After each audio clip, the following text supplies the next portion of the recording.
Mumbai police Maharashtra पोलिसांच्या हातामध्ये त्यांना 48 तास द्या आणि त्यांना सांगा मला महाराष्ट्र साफ करून द्या।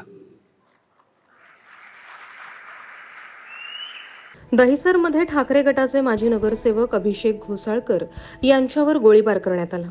त्यानंतर आरोपी मॉरिसनं स्वतःवरही गोळ्या झाडून घेतल्या। गेल्या काही दिवसात राज्यात गोळीबाराच्या आणि गुन्ह्यांच्या घटनांमध्ये बरीच वाढ झाली आहे। गेल्या आठवड्यातच भाजप आमदार गणपत गायकवाड यांनी शिवसेना शिंदे गटाच्या शहर प्रमुखावर भर पोलीस ठाण्यात वरिष्ठ अधिकाऱ्यांच्या केबिनमध्ये गोळीबार केला। तर काल दहिसरमध्ये मॉरिसनं केलेल्या गोळीबारात अभिषेक घोसाळकर यांचा मृत्यू झालाय। या संपूर्ण घटनेमुळे राज्यात खळबळ माजली असून कायदा सुव्यवस्थेचा प्रश्न निर्माण झालाय।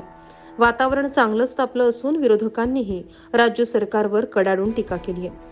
याच पार्श्वभूमीवर राज्यातील कायदा आणि सुव्यवस्थेवर मनसेकडून एक ट्विट करण्यात आलंय।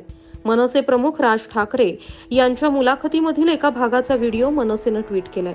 राज्यातील बेछूट गोळीबार, टोळी युद्ध, गुन्हेगारांचा मुक्त संचार, कोयता गँगचा उच्छाद, मुलींचं अपहरण हे गुन्हे थांबवायचे असतील तर महाराष्ट्र पोलिसांना 48 तासांची मोकळीक द्या, असं मत मनसे प्रमुख राज ठाकरे यांनी एका मुलाखतीत मांडलं होतं।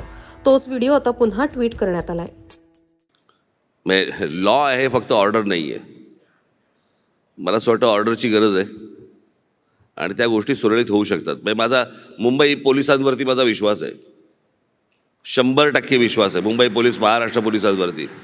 तुम्ही त्यांच्या हातामध्ये त्यांना 48 तास द्या। तुम्ही मला एक दिवस म्हणताय ना, मुंबई पोलीस महाराष्ट्र पोलिसांच्या हातामध्ये त्यांना 48 तास द्या आणि त्यांना सांगा मला महाराष्ट्र साफ करून द्या।